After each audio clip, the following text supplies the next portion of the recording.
नमस्कार, आप देख रहे हैं वीके न्यूज और मैं दुष्टर उपाध्याय। कोरोना के चलते लॉकडाउन के बीच देश की अर्थव्यवस्था पर गहरा असर पड़ रहा है। इस संकट से उबरने के लिए सरकार की तरफ से 20 लाख करोड़ के राहत पैकेज का ऐलान किया गया है।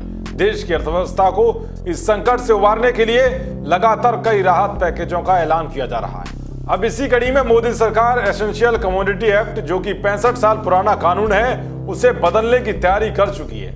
आखिर क्या है एसेंशियल कमोडिटी एक्ट, जिसके तहत 7 साल की जेल और जुर्माने या दोनों की सजा दी जाती थी, उसमें अब पूरी तरह से छूट दिए जाने की तैयारी कर ली गई है। 1955 के इस कानून और इससे होने वाले फायदे के लिए देखिए हमारी एक खास रिपोर्ट। दरअसल 20 लाख करोड़ के पैकेज के बारे में विस्तार से बताने के लिए वित्त मंत्री निर्मला सीतारमण लगातार प्रेस कॉन्फ्रेंस कर रही हैं। इसी के तहत उन्होंने करीब 65 साल पुराने कानून में बदलाव करने का भी ऐलान किया है। इस कानून में बदलाव से किसानों को काफी फायदा होगा, क्योंकि अब सरकार ने अनाज, खाद्य तेल, तिलहन, दलहन, आलू और प्याज जैसी कृषि उपज को नियंत्रण मुक्त करने का फैसला किया है। यानी कि सरकार ने एसेंशियल कमोडिटी एक्ट में संशोधन के जरिए खाद्य उत्पादों के उत्पादन और बिक्री का अधिकार किसानों के हाथ में चला जाएगा, क्योंकि किसी भी उत्पाद पर स्टॉक सीमा लागू नहीं होगी।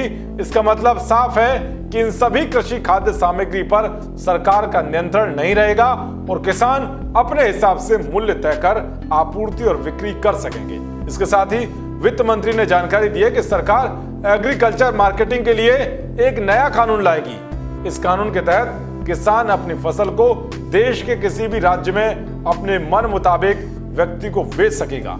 मौजूदा समय में किसानों को एग्रीकल्चर प्रोड्यूस मार्केटिंग कमेटी के तहत सिर्फ मंडियों में लाइसेंस वाले ट्रेडर को ही अनाज और फल सब्जियां बेचने की इजाजत है। इसी वजह से कई बार किसानों को मजबूरन ट्रेडर के मन मुताबिक कीमतों में अनाज बेचना पड़ता है। नया कानून आने के बाद से किसानों को खरीदार चुनने की आजादी मिलेगी।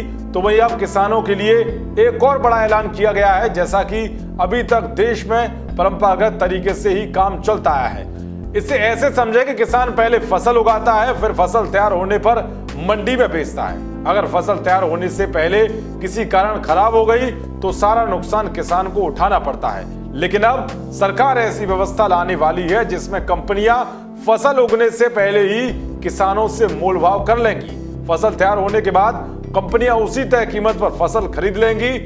इसी तरह से सरकार कृषि प्रधान देश किसान के लिए कई ऐसी व्यवस्थाएं करने वाली है जिससे गरीब किसान को किसी तरह की कोई दिक्कत नहीं उठानी पड़े। मोदी सरकार के इस फैसले पर आपकी क्या राय है, कमेंट बॉक्स में जरूर बताएं।